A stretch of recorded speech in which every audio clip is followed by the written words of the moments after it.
अस्सलाम वालेकुम नाज़रीन, मैं हूँ आयशा रहमान और आप देख रहे हैं मेरा फ़ेसबुक और यूट्यूब चैनल। नाज़रीन, जर्मनी में एक हैरानकुन वाक़या पेश आता है और इस वाक़ये का जो असल जो मेन इसका सारे वाक़ये से जो सबक मिलता है वो उस पे आखिर में बात करेंगे। लेकिन उससे पहले मैं आपको बताते चलूँ तो ये पाकिस्तानी फ़ैमिली थी। इससे पहले भी जर्मनी में एक ख़ानदान को हमला किया गया, मुसलमान ख़ानदान पे, और उस शख्स की डेथ हुई थी। ये पूरा वाक़या जो था मैंने रिपोर्ट किया था। उसकी डेड बॉडी फिर कराची आई। शुरू से वो 1992 से वहाँ गया, वहाँ पे काम कर रहा था, पूरी फैमिली वहाँ पे सेटल्ड थी और वो अफसोसनाक वाक़या पेश आया। अब ये एक और वाक़या पेश आया, इसमें भी कुछ हद तक उसी तरह का ही सिचुएशन थी जैसा कि इनके घर पे हमला किया जाता है। लेकिन यहाँ पे सिचुएशन इस तरह से मुख्तलिफ थी कि ये जो घर के अफराद थे, 5 से 6 अफराद, ये घर में मौजूद नहीं होते, ये दूसरी जगह गए होते अपने रिलेटिव से मिलने के लिए। और मैं आपको ये भी बताते चलूँ कि ये जो वाक़या है ये पिछले साल 25 दिसंबर 2023 का है। इन्वेस्टिगेशन इस पे सारी चल रही थी और अब आके वो इन्वेस्टिगेशन मुकम्मल हुई। होता ये है कि ये अपने रिश्तेदारों के घर उनसे मिलने के लिए जाते हैं, घर अकेला होता है, इनके घर पे कोई हमला कर देता है और उसको आग लगा देता है। पूरा घर आतिश की नज़र हो जाता है और पूरा घर तबाह हो जाता है।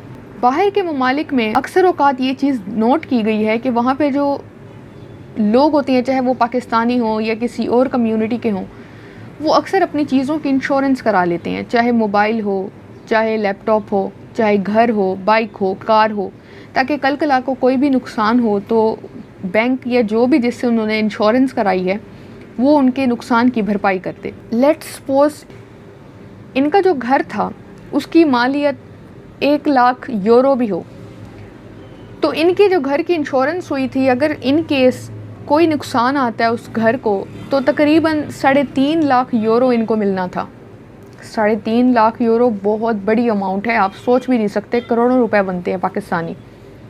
इन्होंने इंश्योरेंस करा रखी थी। अब पुलिस, जैसे ये वाक़या पेश है, इनके घर को आग लगी, 7-8 घंटे घर को आग लगी रही। पुलिस इन्वेस्टिगेशन शुरू की और सारे मामलात देखे। इवन इनके हक़ में वहाँ के लोगों ने, जो सोशल वहाँ की कम्युनिटी थी या जो सियासतदान थे, जो भी थे, उन्होंने काफ़ी अफसोस का भी इजहार किया और मेक श्योर किया कि काफ़ी हद तक इनको कंपनसेशन मिलनी चाहिए, इनका बहुत नुकसान हुआ और अपना घर इनका जल चुका है। अब पुलिस इन्वेस्टिगेशन मुकम्मल करती है। एक चीज़ सस्पिशियस होती है सारे मामले में। पुलिस को ये लगता है कि इनका जो घर का सरबराह होता है उसके बाजू पे जलने के निशान होते हैं, छोटा माइनर सा ही होता है।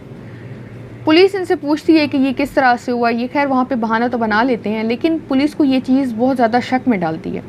यहाँ पे एक चीज़ मैं आपको बताते चलूँ तो काफ़ी हद तक लोग समझ चुके होंगे ये कहानी कि इन्होंने क्या 2 नंबरी डाली थी। नाज़रीन, आप जो लोग समझ चुके हैं तो मैं बताती चलूँ, आप बिल्कुल ठीक समझ रहे हैं। इन्होंने अपना घर खुद जलाया। क्यों जलाया? घर की मालियत जो थी वो 1 लाख थी फ़र्ज़ महाल, और असल जो इंश्योरेंस थी वो 3.5 लाख यूरो थी। तो इनको पैसा डबल ट्रिपल मिलना था।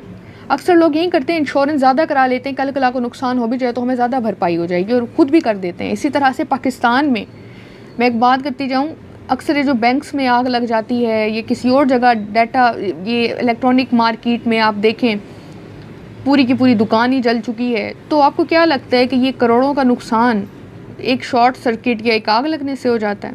आप लोग बहरहाल खुद समझदार हैं, ऐसी चीज़ें होती रहती हैं। और ज़रूरी नहीं है कि बाहर के मुल्क की सिर्फ पाकिस्तानियों ने की, दूसरे लोग भी करते होंगे। लेकिन यहाँ पे मामला ये है कि पुलिस को शक हुआ, पुलिस ने इनके मोबाइल ट्रैकिंग पे डाल दिए।